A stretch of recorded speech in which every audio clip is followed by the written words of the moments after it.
So being a medium, though knowing the fact that I was ready, but I yet not wanted to be out and open doing readings and things like that, I was not too sure about it. I remember just when I used to about to go to bed, just about to close my eyes, just in that in-between states, I was always used to see this long queue, and I knew at that time already that these all are spirits waiting to talk to me. It was more like to tell them that I cannot talk to your loved one. You have to bring your loved one towards me so that I can then give a message to them.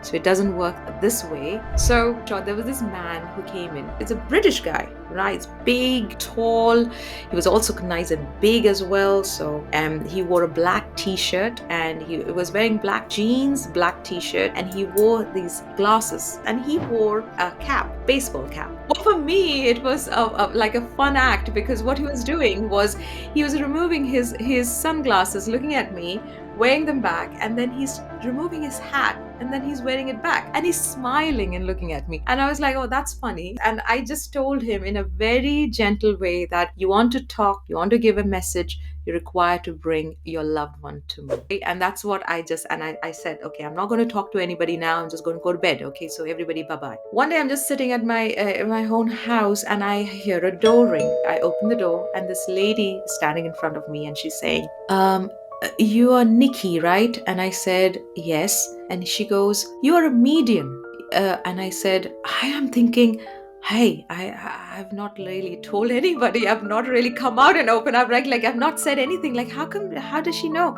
And I said, yeah. And she goes, well, seems like you have a message for me. And I literally had no clue what she was saying. And I was like, how, where, what? And she looked tired. She looked as if she had traveled for quite some time. And I just said that, do you want to come in? And she goes, yeah. And I offered her some water. We sat. And then she said that she was sitting somewhere, and she was in a garden, or like in a park. There's a lady who met her. She was sitting on a bench of a park, and someone came sat right next to her. And she opened up to this lady saying that I've just recently lost my brother. She started talking, and she goes, oh, by the way, if you really want to get connected, there is this lady, and she's a very good medium. Her name is Nikki, and she gave her the address.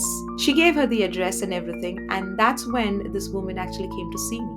And I said, do you know the name of the lady? Do you know anything about it? She's like, no, actually. I never thought of asking her name. I never thought of asking. I said, I've never given any information about myself to anyone. I said, not even my family, that I'm about to open up and I don't know how she managed, and who is this lady? I don't know. Just I know one thing, that there was a guide guiding her where she needs to go. And that man that came to me, so he died out of a car accident, and whatever that he was wearing at the time of the car accident was exactly the black t-shirt, the sunglasses, and apparently he did not have the baseball cap. He actually was wearing that baseball cap because that was one of his favorite caps that he had, and it was being gifted by his sister. And he smiled and he was happy, and he showed me that he was standing in a park, or like literally standing in a park. I was so speechless. I gave her the reading. I gave her how he's happy on the other side. Everything is amazing. She just wanted to hear from him.